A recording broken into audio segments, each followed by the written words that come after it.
Saúde, estamos de volta. Agora vamos para o nosso segundo bloco. A gente continua falando sobre dor crônica. A gente já falou no primeiro bloco, cerca de 30% da população do mundo já teve, está tendo ou ainda vai ter algum tipo de dor crônica. É muita gente, né? E nesse segundo bloco a gente fala sobre o trabalho da fisioterapia no combate a esse problema terrível para milhões e milhões de pessoas. Estamos com o sócio-diretor da Clínica Propulsão, Dr. Ítalo Amaral Souza de Paula. Seja bem-vindo, doutor. Tudo bem? Muito obrigado, Fernando. Prazer imenso estar aqui.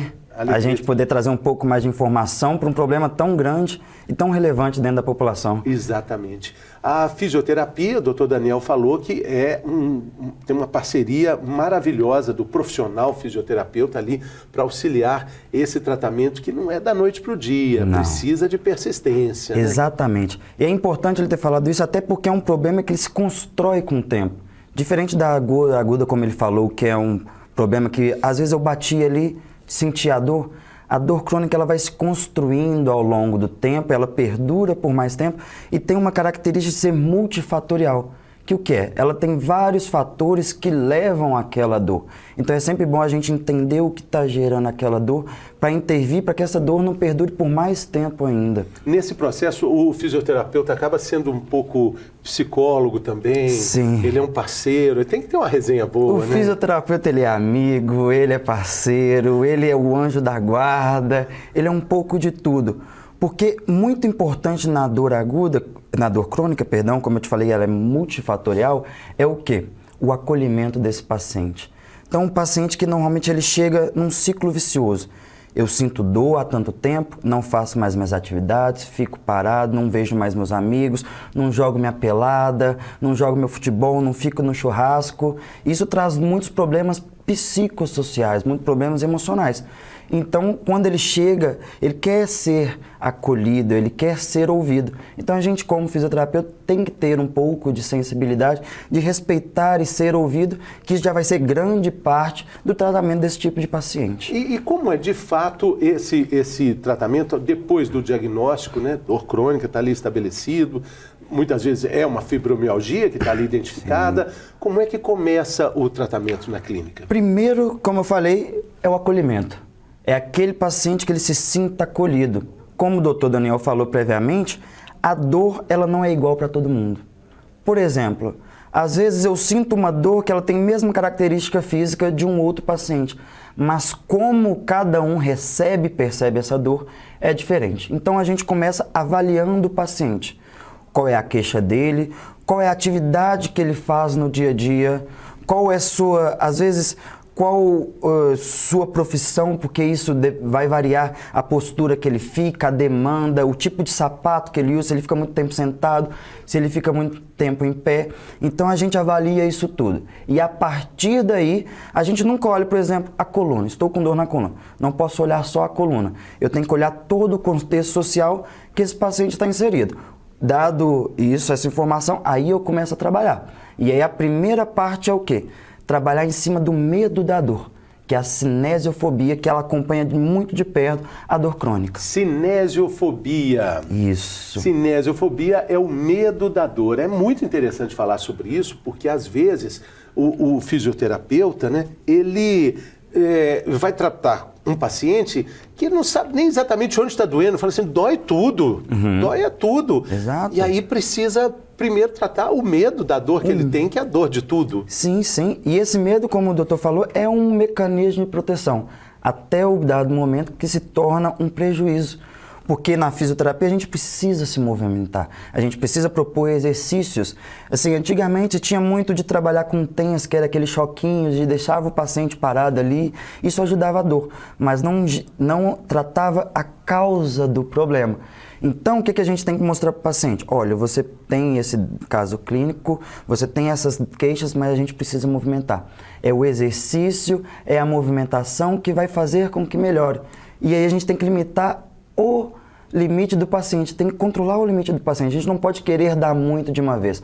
Tem que ir ao pouco para o paciente sentir a confiança em nós e que a gente está o respeitando e assim o tratamento começa a se dar de forma mais fluida. E essa ideia assim, de que a dor não está muito localizada, às vezes é na perna, às vezes é na coluna, dói o ombro, dói o outro braço, numa sessão dói alguma coisa, na outra dói outra. O fisioterapeuta vai entender o corpo como um todo, Sim. né? E às vezes as dores estão ligadas. Então, quando eu te disse, por exemplo, a dor lombar, normalmente ela está ligada com problema de pé. Um exemplo bem interessante.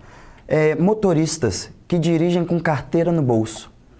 Por muito tempo pode gerar um desvio na coluna. Mas vamos falar que carteira é essa? É aquele X-Egg Bacon tudo, Advanced, Extra Plus. Mas às vezes até as carteiras menores geram um desvio que ele é pequeno, mas às vezes a pessoa fica sentada por 8 horas, 9 horas. Então aquele desvio por longos momentos se torna um grande problema. E isso é investigação. Isso é investigação. Então, todo tratamento depende de uma avaliação adequada. E a gente tem que pegar esses pequenos detalhes. Às vezes é uma dona de casa que ela fala, não, eu todo dia à tarde eu durmo de lado para assistir minha novelinha. E às vezes ela fica deitada torta. E aí a gente tem que começar a avaliar os outros padrões. Às vezes é um paciente que ele tem uma perna maior do que a outra, às vezes é muito comum, que é o chamado dismetria. Eu tenho um membro inferior maior do que o outro, e aí gera uma dor na coluna. Se eu melhoro isso, eu consigo tratar essa dor. A gente já teve aqui um fisioterapeuta especialista em pés e ele disse que um sapato, um tênis, diz muito sobre como é que a gente está levando a vida, né? Sim. Nos traz história. Um tênis carrega história, nos mostra por onde andamos e como andamos. Ah, que legal. Então, assim, quando a gente chega um paciente pra gente também analisa isso. Onde o tênis está mais gasto, e a gente faz uma comparação, a gente coloca junto o que eu faço, o que o paciente faz, com o tipo de calçado que ele está utilizando. Interessante, porque às vezes é esse tênis, é aquele tênis, né? Aquele que... Sim. Tá assim, partidinho, tá assim, sambando, fatiado. Tá que nem escola de samba. Tá sambando. Não... É esse tênis que ele vai usar para correr, para jogar bola, enfim. Isso. Vai só atrapalhar. E não necessariamente, às vezes, a culpa é do tênis. Aí, às vezes, o paciente chega, nossa, mas eu paguei bem caro nesse tênis. O problema não é o valor do tênis. Às vezes, esse tênis vai ser muito bom para mim, mas às vezes ele vai ser péssimo para você, porque cada pessoa é muito individual. Cada pessoa é muito específica, ela tem as suas características e a gente não pode nunca comparar. Assim como a dor, cada pessoa percebe a dor de uma forma diferente. Então, às vezes a pessoa fala, eu também tenho uma hernia de disco e olha como eu estou bem. E fica julgando a outra que está sentindo uma dor. Mas a dor, ela é um fenômeno. Então, as pessoas percebem essa dor de forma diferente. Às vezes tem mais acometimento na vida de uma do que de outra. Isso, exatamente. E eu acho que nesse momento abre também um leque aqui para a gente falar, já que cada indivíduo tem a sua história, tem as suas particularidades, o trabalho do fisioterapeuta também abre o Ítalo para questões assim ligadas às terapias alternativas, enfim, a acupuntura, o próprio Pilates e até a terapia cognitiva, comportal cognitiva. Sim, tudo tem que caminhar junto. Eu costumo dizer que quando o paciente me chama de anjo da guarda, eu falo, não, eu sou um dos anjos da guarda. Por quê? O trabalho ele é multidisciplinar. Então, às vezes, precisa da fisioterapia, eu preciso de especialidades diferentes dentro da própria fisioterapia, eu preciso da acupuntura, eu preciso de vários... Porque eu preciso compreender o que é melhor para o paciente e compreender o que funciona melhor para ele. E aí eu intervenho no paciente de forma magnífica. Então a fisioterapia começa como? A acupuntura é maravilhosa, porque traz um relaxamento para o paciente. O paciente, às vezes, que tem um dia muito agitado, a acupuntura já se mostrou trazer vários benefícios de relaxamento. E esse paciente, às vezes, ela pode ser a acupuntura para que eu trabalhe com ele com exercícios um pouco mais pesados. Então ele chega, faz a acupuntura, relaxa, esquece um pouco da dor ali, eu manipulo isso e consigo trabalhar com ele os exercícios que ele precisa de fortalecimento, de maior movimentação, que ele teria medo, estaria tenso se não fosse a acupuntura. Então nunca é uma regra clara como fazer, sempre entender como o paciente funciona e percorrer o melhor caminho para chegar naquilo que a gente quer fazer. E muitos especialistas, assim, estudiosos do movimento, né, da medicina do movimento, falam do famoso limiar da dor, que a gente tem que enfrentar. Vai no limiar da dor. Vai no limiar. E o limiar da dor, mais uma vez, ele é muito específico de cada pessoa. Às vezes tem pessoa que suporta a dor, fala assim, não, eu aguento a dor, eu aguento a dor. E tem pessoa que, às vezes, uma batidinha sente muito dor. Mas aí também tem um perigo. Essa pessoa com um limiar muito alto, às vezes é uma pessoa que ela comete um erro de não se cuidar. Porque a dor, como o doutor falou, ela é um mecanismo de proteção. A pessoa, às vezes, ela fica assim, não sinto dor, estou ótima, é só uma dorzinha. Normalmente ela não se trata. E aí, quando ela não se trata, os problemas vão acontecendo por mais tempo. E às vezes ela fala, a gente tem que ter uma sensibilidade, porque o paciente, às vezes, ele é um pouco... Ele tem um jogo de cintura ali. Escamoteia. Eu não sinto dor, não estou sentindo dor, mas está tomando remédio por muito tempo. Então ele chega pra gente e fala, não sinto dor. Mas por quê? Tomou muito remédio. E o remédio, como o doutor falou, ele traz vários problemas sistêmicos. E não só isso, ele não trata a causa do problema, no caso do anti-inflamatório, do analgésico. Ele causa de forma paliativa. Então o problema a gente não trata. Se o paciente chega sem dor, é perigoso. Por quê? A causa continua lá. Então ele caminha de uma forma que gera dor, por exemplo. Está tomando remédio, está tomando remédio.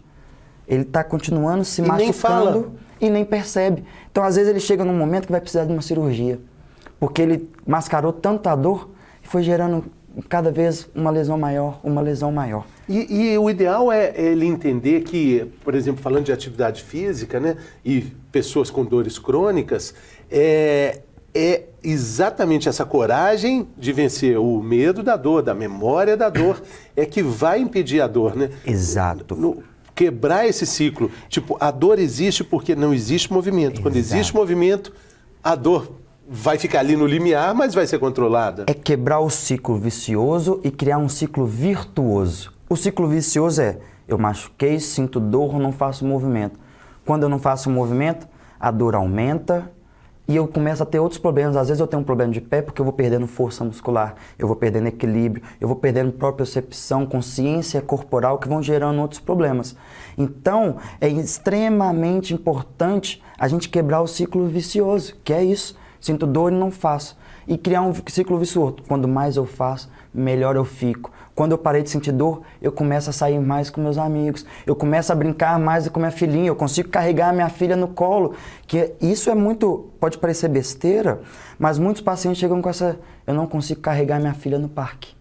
E quando a gente começa a melhorar a dor e ele começa a ter essa participação social, ele melhora muito mais rápido. Então é extremamente importante a gente quebrar o ciclo vicioso, tornando um ciclo virtuoso. Exatamente, ciclo virtuoso. Agora, é muito importante também a gente valorizar e falar da importância do acompanhamento de um profissional de saúde, de um profissional fisioterapeuta, educador físico, porque nessa retomada de vida normal, depois da quarentena e da pandemia, a gente está com um déficit de gastar energia. Sim, vai todo mundo sair correndo. A gente está com muita vontade de fazer aquilo que a gente ficou por muito tempo sem poder fazer. Qual é o risco disso? Nosso corpo ele funciona como capacidade e demanda. Ele tem uma dada capacidade e tem que ter um equilíbrio, como se fosse uma balança entre a capacidade do meu corpo e a demanda que eu estou submetido. O que aconteceu na pandemia? Nossa capacidade foi lá embaixo. Então, dá um exemplo. Aquele jogador, aquele amador que jogava bola 2 vezes na semana, antigamente. Jogava, mas ele se mantinha ativo, caminhava, fazia atividade física. Ficou 2, 3 anos sem poder fazer isso.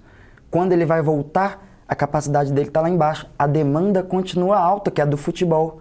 Gera lesão. Então, por isso que tem que procurar um profissional antes de voltar às atividades, porque a capacidade está lá embaixo. Então, a gente não pode gerar lesões, tem que subir a capacidade para se equilibrar a nossa demanda. Pois é, porque aí vem a lesão e aí para tudo de vez, né? Um dos exemplos, a gente estava comentando aqui no estúdio antes de começar a gravar, é a corrida, que muita gente machuca. A corrida, você usou um termo muito interessante para falar sobre Fernando, ela. Eu falo para todos os pacientes, ela é pseudodemocrática. Pseudodemocrática. Porque ela é muito fácil de eu começar, mas isso é um perigo também. Porque para começar a correr eu preciso ser avaliado, eu preciso de um tênis adequado, eu preciso preparar meu corpo, minha musculatura do corpo todo, não só de coxa, de perna, mas de tronco, de quadril, para me deixar estável quando eu estiver correndo, para que eu possa correr. E como é um esporte fácil, eu posso simplesmente pegar um tênis e correr ali na rua de casa. Muitas pessoas, a grande maioria, não faz isso e gera lesão por conta disso. Não porque correr gera lesão, não, porque não ter uma capacidade corporal de acordo com a minha demanda gera lesão. Então correr é pseudodemocrático por conta disso. As pessoas não se preparam para correr e às vezes elas correm, já começam correndo 10, 5 quilômetros. Não, é de pouco caminho, corro e sempre tem um profissional. Então, profissional, um médico, porque a gente precisa ver a questão cardiorrespiratória, a questão cardíaca, um fisioterapeuta, a biomecânica, o sapato e o tênis utilizado, e um personal, às vezes um educador físico, que é aquele que acompanha, cria as planilhas de treinamento. Definir os limites, Exato. né? E a gente viu no primeiro bloco com o Dr. Daniel que quando fala-se de fibromialgia, uma das formas importantes é o exercício intenso, ou seja, a corrida é recomendadíssima para a fibromialgia. Para a fibromialgia, mas não para todos os pacientes. Não para todos os pacientes, sim. Não para todos os pacientes. Então, o que é recomendado é suar, cansar. Suar. Essa sensação de cansaço gostoso. Nossa, porque libera tanta... Dever cumprido. Exato, libera tanta substância do nosso próprio corpo que é gratificante depois que a gente fica. Só que às vezes um paciente que está com sobrepeso ali no primeiro momento, eu não vou colocar para ele fazer uma atividade de impacto. Então eu posso colocá-lo numa bicicleta, que ele vai ter essa atividade atenuante e não vai ter tanto o impacto da corrida. Então é sempre a gente adequar a atividade física com o paciente que a gente está tratando. E quando a gente fala de dor também, a gente tem que falar da importância da musculação, por mais que muita gente ache muito chato fazer musculação. Pode ser chato, mas eu sempre digo, depende do profissional que a gente trabalha. Porque a musculação ela pode ser feita de várias formas. Na pandemia a gente viu diversos casos de pessoas que faziam musculação dentro de casa, sem aparelhos caros, sem coisa muito específica, porque tinha um profissional que tratava com lúdico, tratava com prazer de estar fazendo aquela atividade. Então, assim, para algumas pessoas pode ser chato, mas vamos colocar metas, trabalhar com metas, essas metas serem palpáveis para o paciente, que o paciente adere. E ele fala, nossa, hoje eu já estou melhor do que ontem. E isso vai trazendo nossa, vale a pena, minha dor está melhor. Isso tudo implica em como ele está percebendo a dor. Exatamente. É uma caminhada, é um processo. É uma jornada. É uma jornada. É. A gente tem aqui, doutor, um quadro que é o Mitos e Verdades. Quando a gente fala sobre dor crônica, sobre fibromialgia, sobre várias outras dores que tiram qualidade de vida, tem muitos mitos e verdades. Né? Muitos mitos. Muitas crenças também. Muitas crenças, né? Exato. Com o doutor Daniel a gente falou, né, que tudo é dor, é bico de papagaio, tudo é nervo ciático, dor nos rins, né? Exato. E nem sempre é isso, nem né? sempre, assim, e o que é muito interessante é sempre a gente avaliar o todo. A dor ciática, ela pode ser um problema de pé. Um problema de pé que a pessoa tomba muito com o pé, pode gerar um desnível no quadril, o joelho entra para dentro e sobrecarrega o músculo piriforme que está lá no bumbum, está na nádega. Então, assim, é sempre tratar de forma ampla, olhar o paciente como um todo. Sim, exatamente. Hábitos, né, bons e não tão bons. Não tão uso bons. da carteira. A carteira, aquela, né? Todo mundo usa carteira no bolso, mas né, é aquela talagada de carteira. Mas mesmo a pequena. Mesmo a pequena é um alerta mesmo a pequena, porque é a questão do tempo, por muito tempo. Por muito tempo. E aí, então, a gente vai para o quadro. Vamos lá? Vamos. Então é agora. Vamos lá.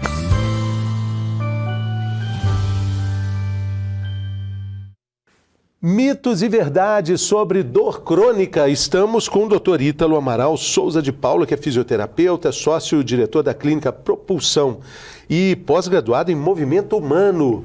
Então ele é o cara indicado para falar sobre mitos e verdades aqui sobre dor crônica. Vamos lá, primeira questão, doutor. Eu falo a frase e aí você me diz mito, você diz verdade. Bate o martelo. Ou nem bate, eu falo, olha, isso aí depende, tá bom? A primeira é essa, toda dor crônica é igual. Mito ou verdade? Mito. Principalmente porque todo paciente não é igual. Cada paciente percebe a dor de uma forma diferente. Então tem paciente, a característica que gera essa dor é parecida. Então são fatores multifatoriais, tanto psicológico, emotivo, financeiro pode gerar um problema também, porque às vezes as pessoas não têm o tempo para pagar para ir no médico e às vezes ela não consegue, ela tem que trabalhar por muito tempo. Então é multifatorial, mas cada dor ela vai representar de uma forma diferente no paciente. O acometimento que gera a dor é parecido, mas como a pessoa percebe é diferente. E sente. E sente é diferente. Então a gente nunca pode comparar dor. Cada pessoa sente a dor da sua maneira. Dor crônica não tem tratamento. Mito ou verdade? Outro mito. Dor crônica tem tratamento. Ele é multiprofissional em muitos dos casos, mas tem tratamento. E normalmente não é um tratamento demorado. Se a gente avalia o paciente de forma adequada, uma coisa que tem Sêneca falou a seguinte frase: parte principal da cura é o desejo de ser curado. Se a gente faz com que o paciente seja protagonista do seu tratamento, ele melhora. Porque ele compreende o que está acontecendo com ele compreende o que ele tem que fazer, o que ele não pode fazer, ele compreende que não sou o dono da verdade, ele também é peça importante no tratamento dele. Como eu faço isso? Mecanismos que eu posso mostrar para ele. Aplicativos de celulares hoje em dia permitem que eu avalie o paciente e crie um relatório que mostra para ele de forma bem lúdica o que está acontecendo com ele, menos técnico, porque o técnico ele não consegue compreender. Então trazer essa linguajar mais para a realidade do paciente. A dor crônica é uma doença de pessoas idosas. É mito ou é verdade? Outro mito. A gente espera assim, por uma dor que demanda mais tempo, com o avanço, com o tempo, com a idade, a gente espera que vamos ver mais dores crônicas em idosos. Mas muitos pacientes jovens, principalmente período pós-pandemia, têm vindo até nós, tanto aos meus amigos médicos quanto nós fisioterapeutas. Por quê? Porque pessoas que não exercitaram, perderam força, ficaram deprimidas, isso tudo gerou um quadro de dor crônica nesses pacientes. Ficaram muito tempo deitadas, sentadas em sofá, como minha avó fala, jogada a Deus dará. Então, muitos pacientes viveram isso num período de home office, de ficar mais recluso em casa. O tratamento da dor crônica deve ser feito sempre por uma equipe multidisciplinar. É mito ou verdade, doutor? Essa é uma verdade que eu estou pensando até em tatuar no meu corpo, onde todo mundo possa ver, Fernando. O trabalho multidisciplinar, ele é importantíssimo. E é a gente compreender que eu sei algo, mas o outro profissional também sabe algo, e que a peça mais importante não é a minha verdade, é o paciente. Sim. Então é todo mundo trabalhar... E a história dele. Exato. E todo mundo trabalhar junto com o paciente. Como o doutor Daniel estava aqui falando, a gente tem uma conexão muito boa de trocar informações e mostrar isso para o paciente.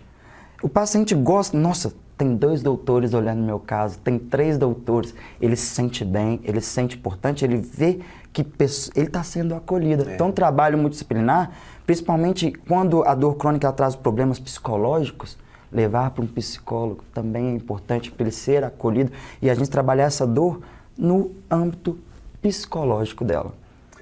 O médico só deve ser procurado quando a dor for insuportável. É mito ou é verdade? Outro mito. O que é importante? A gente tem que pensar na dor que se ela chegar ao ponto insuportável, medidas mais drásticas, infelizmente, têm que ser tomadas. E a gente, às vezes, é um fatorzinho que eu mudo. Às vezes é um tênis, um calçado que eu mudo, que pode evitar que essa dor se torne uma dor crônica que perdure por muito tempo. Então, quando sentir um desconforto, durando 2 dias, 3 dias, procure um profissional, porque aí as repercussões serão menores.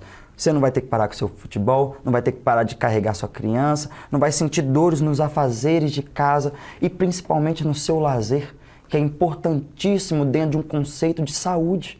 Ter lazer e qualidade de vida. Não fica guardando dor, né? Você falou uma coisa muito importante. Quem tem mais resistência à dor, quem sente menos dor, acaba postergando esse Sim. tratamento, né? E é quebrar esse paradigma de que eu sou forte, não preciso ir ao médico, não preciso de ajuda. Não, eu preciso me cuidar, porque depois quando a conta vem, infelizmente ela vem cara. E às vezes nem sempre a gente consegue voltar para aquele início que ele era sem dor nenhuma. Então quanto mais breve eu intervenho, melhor é o resultado. E conta cara, literalmente falando, né? Porque é um tratamento que acaba ficando mais caro. Fica, porque vamos pensar, quando se tornar cirúrgico, o tempo de recuperação, o estresse e o trauma que às vezes é uma cirurgia. Claro. E às vezes, o paciente às vezes só precisa ser avaliado e eu consigo identificar o problema. Às vezes chega num problema que ele precisa de 20, 30 sessões de fisioterapia, com um problema que se fosse antes, só a avaliação e mudando aquele fator causal já melhorava. Já é uma economia para ele, tanto de tempo quanto de qualidade de vida. A outra questão é essa, dor aguda e dor crônica são a mesma coisa, mito ou verdade? Mito. Como o Dr. Daniel falou, eu vou usar um exemplo de um balde. Então vamos lá. Quando eu bato o meu dedinho na parede, é uma dor aguda. Eu bati, senti a dor e o estímulo que causou a dor cessou. Ou seja, eu bati uma vez e não estou batendo mais o dedinho. Então aquela dor, ela vai melhorando com o tempo. E brevemente ela está melhor. Já a dor crônica, pensa num balde que eu vou virando água nele, até ele transbordar. Então, postura inadequada, fraqueza muscular, estresse, problemas familiares, isso tudo vai enchendo o balde, até ele transbordar. O transbordar é o quê? Quando meu corpo não tem mais capacidade de suportar aquela demanda. E aí ele transborda, a gente tem que o quê? Melhorar a força, melhorar a estabilidade. Então é sempre multifatorial. Essa é a grande diferença do balde. Além do 3 meses que o doutor falou, depois de 3 meses, que é considerado dor crônica. Dores persistentes por mais de 3 meses. Né? Terapias complementares ajudam a avaliar e a aliviar a dor crônica. Mito ou verdade? Verdade absoluta. Por quê? Como eu te disse, cada paciente é cada paciente. Então, às vezes, o paciente ele tem crenças diferentes. E a gente tem que ter a sensibilidade de, às vezes, achar que ele não acredita muito na minha crença, mas tem um outro colega ou uma outra abordagem dentro da própria fisioterapia que ele adere melhor. E aí é assim que eu faço. Várias abordagens diferentes de acordo com a crença do paciente. Tá todo mundo falando a mesma coisa, né? Tá falando ali dentro da história do paciente, mas ele vai juntar esse mosaico aí e falar assim, tudo sou eu. Exato. Como o exemplo da fibromialgia. Suar é bom. Fazer exercício extenuante é bom. Mas às vezes eu não vou correr, eu vou pedalar. Às vezes eu vou fazer uma natação. Às vezes Então, assim, é tudo querendo o mesmo propósito, mas por caminhos diferentes, mas que não existe um caminho certo e errado. Existe onde a gente quer chegar, claro que respeitando toda a ética e todos a literatura, que os estudos nos mostram. Hábitos saudáveis amenizam os sintomas da dor crônica. Mito ou verdade? Amenizam. Principalmente porque é verdade. Porque eles tendem a quebrar o ciclo vicioso. Então, por exemplo, se eu me alimento mal, eu tenho menos energia. Quando eu como uma comida muito pesada, dá aquela lombeira. E se eu faço isso todo dia com essa lombeira, eu não tenho energia para fazer atividade física. Por quê? Eu me sinto pesado, empanzinado, como dizia minha bisavó. Então, empanzinado, não consigo fazer atividade. Fora isso, que eu não tenho saúde. Eu acordo tarde, porque eu comi muito no outro dia, acordei tarde, não estou com disposição. Então, impeça que eu faça tudo aquilo que é melhor para mim. Exatamente. Empanzinado é bom, hein? Empanzinado. Aí não quer nada. Né? Empanzinado não quer nada, quer sentar no sofá e assistir só... Voltinha no quarteirão, você aguenta empanzinado? Não. Eu tenho que ficar aqui descansando. Aí descansa. Mas agora eu tô com sono. Nossa, aí dá uma preguiça. A síndrome do garfo. Tipo, quanto mais eu como, mais eu durmo. Quanto mais eu durmo, mais eu como. Então a gente tem que quebrar isso. É ótimo. E a última questão é essa. A dor crônica é apenas o sintoma de uma outra indicação. Mito ou verdade? Essa a gente vai ficar no mais ou menos. Nem mito, nem verdade. Normalmente a dor crônica, ela é o fim da meada, digamos assim. Ela é o quê? Várias coisas levaram aquilo a acontecer. Ela está me dizendo uma informação. Vamos trazer para a coluna que o pessoal está mais ligado, que o Dr. Daniel falou bastante. uma dor lombar. Dor lombar é o final da meada ali. Mas às vezes o problema não está na lombar.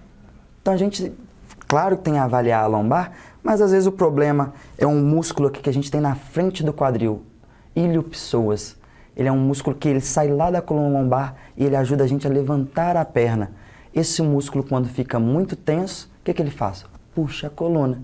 Quem sente bastante isso? Às vezes corredores, pacientes que ficam muito tempo sentados. Então é aquilo, gera uma dor crônica, mas que ela está ali, mas a causa parece que não tem nada a ver com ali, mas tem. A gente tem que criar o caminho e ir ligando. Exatamente. E aí o paciente melhora de forma exponencial. Não, e até mesmo assim, o que o Dr. Daniel falou também, dores assim, que causam movimentos compensatórios. Isso. Que vão atrapalhar também a coluna de alguma forma. Isso é importante você tocar. A gente tem que trazer uma avaliação, porque às vezes o paciente chega mancando pra gente. A gente tem que ter uma sensibilidade, porque aquilo não é o natural dele. Aquele mancar é porque ele está sentindo dor. Então eu preciso tratar aquilo e é sempre não avaliar o paciente só uma vez. Por quê? Ele está mancando. Vamos tratar o porquê que ele está mancando. Aí depois a gente trata o porquê que fez ele mancar. E a gente vai sempre o avaliando, porque a gente vai eliminando as repercussões que são compensatórias. Quando a gente tira as compensações, a gente consegue avaliar de fato o que está acontecendo com o paciente. Quem é que está ali? Quem é que está ali? Porque uma vez avaliar o paciente só é pouco. Porque tem tanta coisa acontecendo, então a gente trata uma, avalia. Trata outra, avalia. Por isso que nos nossos, assim como o Dr. Daniel, a gente avalia, a gente acompanha o paciente. O paciente não vem e a gente fala uma coisa para ele e o manda embora. Ele vai, faz um pouco aqui, volta, avaliamos de novo. Porque o paciente ele vai mudando, o corpo tem uma capacidade adaptativa imensa. Então a gente tem que ter isso em consideração e avaliar sempre. Sempre, prestar atenção, sempre e se valorizar muito, né? Exato, exato. Doutor Ítalo, queria te agradecer demais, foi ótima a conversa, obrigado. Resenha maravilhosa. Dá para ter uma ideia de como é o tratamento fisioterápico com sua clínica. A conversa vai embora, né? Vai embora. O paciente se sente em casa, é o mais importante. Tem um cafezinho com pãozinho de queijo? Tem um pão de queijo, tem só alguns dias por causa dos hábitos alimentares. Se tiver todo dia, a gente volta para aqueles hábitos saudáveis, a gente tá pulando um pouquinho. Mas eu tenho certeza que quando tem jogo do Cruzeiro, a televisão tá lá ligadaça, né? Rapaz, sempre. Sempre. Doutor Ítalo, muito obrigado, viu? Muito Volte obrigado. Sempre, sucesso aí na jornada. Um prazer imenso estar aqui, um abraço para todos. Valeu. E para você também, muito obrigado pela companhia. O recado que a gente tem aqui é muito importante, o evento Conexão Empresarial está chegando, dias 12, 13 e 14 de agosto. Programação de conteúdo empresarial diversa e a partir desse ano acontece também ao mesmo tempo uma feira de produtos, vários produtos, serviços, oportunidades e também, claro, de saúde e bem-estar. O Canal Viver Brasil vai estar lá com toda a programação, ações específicas para o público e uma forma de você acompanhar tudo isso é ficando atento e atenta às nossas redes sociais. Esse é o Instagram, @Conexão Empresarial, sem o tio.